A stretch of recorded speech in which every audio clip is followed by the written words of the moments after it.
खुशियों की गोली। अम्मी ने मेरे सर पे हाथ फेरा। मैंने एक आंख खोली। अम्मी ने हल्के हाथों से गालों पे थपकी दी और जन्मदिन की बधाइयाँ भी। मैं आज पूरे 10 साल का हो गया था। शाम को अपने दोस्तों को घर पे बुलाया था। चारों तरफ गुब्बारे थे और टेबल पे एक टेस्टी केक जिससे मेरी नजरें हट ही नहीं रही थी। थोड़ी देर बाद हम सब केक और नाश्ता खा रहे थे। मैंने दूर से अब्बू को देखा। वो कुछ गोलियां खा रहे थे, वही गोली जो वो हमेशा खाते हैं, जिन पे लिखा हुआ था खुशियों की गोली। मुझे ज्यादा तो समझ नहीं आया उस समय, सो मैं फिर केक में मशगूल हो गया। दिन यूं ही बीत गए और आज मैं पूरे 40 साल का हो गया था।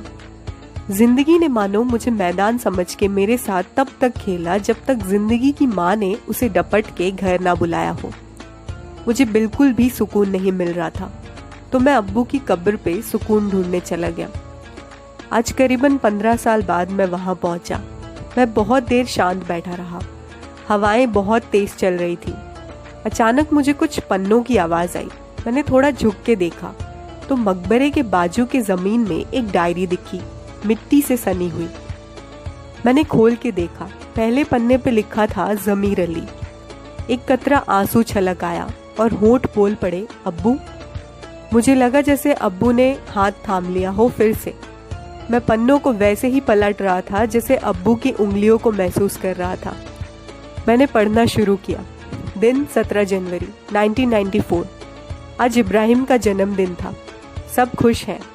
मैंने खुशियों की गोली फिर खाई, पर मैं खुश नहीं हो पा रहा हूँ। अंदर के अकेलेपन के कुएं से अजीबोगरीब आवाजें आ रही हैं। वो आवाजें मानो निगल रही हैं मुझे। मैं ये बातें किसको बोलूं? कोई समझ भी पाएगा मुझे और मेरी बेबुनियादी बातों को? ये कौन सी बीमारी है मुझे जिसे मैं खुल के बयां भी नहीं कर सकता? ये गोलियां भी असर नहीं कर रही अब। दिन 19 सितंबर 2015। मैं नहीं जीत पा रहा खुद से, ये अंदर के खालीपन से। मुझे ये बहुत देर बाद समझ आया कि खुशियों के लिए किसी दवाई की नहीं, किसी एक साथ की जरूरत होती है। एक सच्चा इंसान जो सुने समझे। मैं अब हार मानता हूँ जिंदगी से। या अल्लाह, मुझे बख्श देना खुद खुशी करने के लिए। मेरे हाथ से वो डायरी इस तरह गिरी जैसे अब्बू का हाथ यूं अचानक छूटा था। वो सारे मंजर फिर सामने आ गए। मैं समझ गया था अब्बू क्या कहना चाह रहे थे, जो उनको किसी ने नहीं बताई, कि हम जिंदगी भर भी खुशियों की गोली खा सकते हैं, मगर तब भी खुश नहीं रह पाएंगे जब तक हम अपने अंदर का दुख बांट के किसी को बयां न कर दे। वरना ये अंदर का दुख हमें इस तरह निगल जाएगा जिसे हमें खबर भी नहीं होगा। मैंने अपने आंसू पोंछे।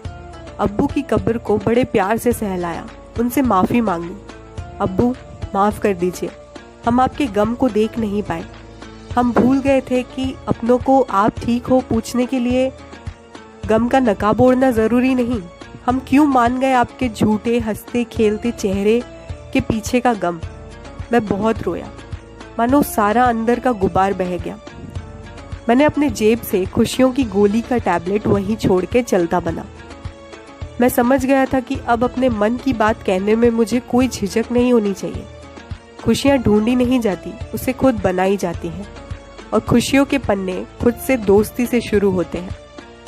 मैंने अब्बू की डायरी को कस के सीने से चिपका लिया और मैं अब्बू के सफ़ेद मुस्लिन कुर्ते को महसूस कर सकता था और एक अनकही सुकून को भी।